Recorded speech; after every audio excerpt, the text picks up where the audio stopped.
இப்போ டிஃபன் சாம்பார் எப்படி வைக்கிறதுன்னு பார்க்கலாம். அதுக்கு பாருங்கள், துவரம் பருப்பு போட்டாச்சு, ஒரு 50 கிராமு பூண்டு உரிச்சி போட்டு வேக வச்சிடலாம். பாருங்கள், விசில் போட்டாச்சு. இப்போ தாளிக்கிறதுக்கு பாருங்கள், எண்ணெய் ஊற்றியாச்சு.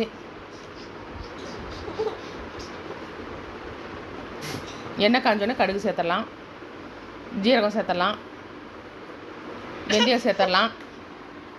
அடுத்து பாருங்கள், அரிஞ்சு வச்சுருக்க பெரிய வெங்காயத்தை வந்து மெலிசாலாம் அறியக்கூடாது, கொஞ்சம் பெருசாகவே நல்லா அகலமாக இருக்கிற மாதிரி நம்ம வந்து அரிஞ்சு போடணும். அப்போ தான் நல்லா டேஸ்ட்டாக இருக்கும். வரமிளகா 2-3 சேர்த்துக்கலாம். நல்லா வதக்கிடலாம். ஒரு பாதி அளவுக்கு வெங்காயம் வதங்கினா போதும், அப்போ தான் டேஸ்ட்டாக இருக்கும். அப்புறம் பாருங்கள், தக்காளி பழம் 3 தக்காளி பழம் சேர்த்துடலாம்.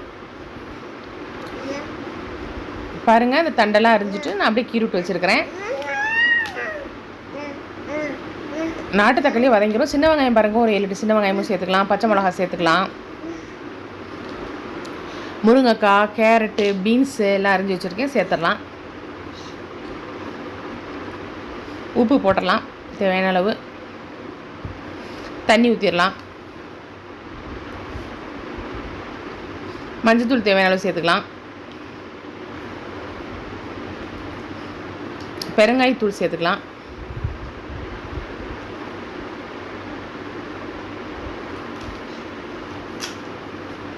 சாம்பார் பொடி சேர்த்துக்கலாம்.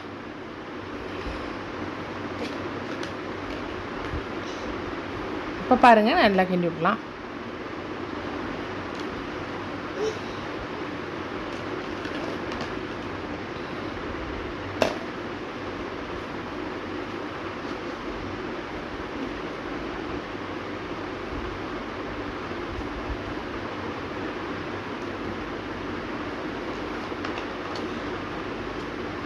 பாருங்கள், நல்லா காயெல்லாம் வேகட்டும். அடுத்து பாதி அளவுக்கு வெந்தோடனே கத்திரிக்காயை சேர்த்துடலாம்.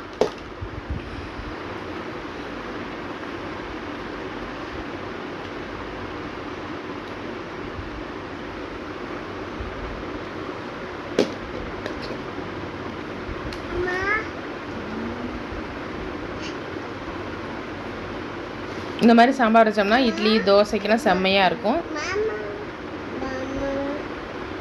தக்காளி பழம் வந்து 3 தக்காளி போட்டிருக்குதுன்னா புளி ஊற்ற மாட்டேன்னா, அதனால் தக்காளி பழம் டிஃபன் சாம்பாருக்கு புளி ஊற்றாமல் இருந்தால் நல்லாயிருக்கும்.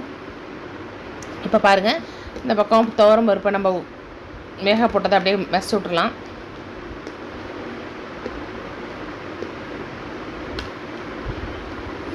பாருங்கள், வெந்தக்காயெல்லாம் சேர்த்துடலாம். சேர்த்து கொதிக்க விட்டுடலாம்.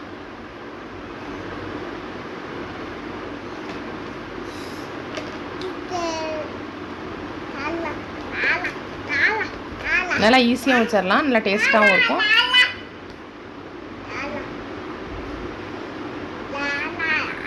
பாருங்கள், கொதிக்க ஆரம்பிச்சிருச்சு. நல்லா டேஸ்டான டிஃபன் சாம்பார். பிடிச்சிருந்தா லைக் பண்ணுங்கள், ஷேர் பண்ணுங்கள், கமெண்ட் பண்ணுங்கள், மறக்காமல் சப்ஸ்கிரைப் பண்ணுங்கள். தேங்க்ஸ் ஃபார் வாட்சிங் this video. Bye bye friends.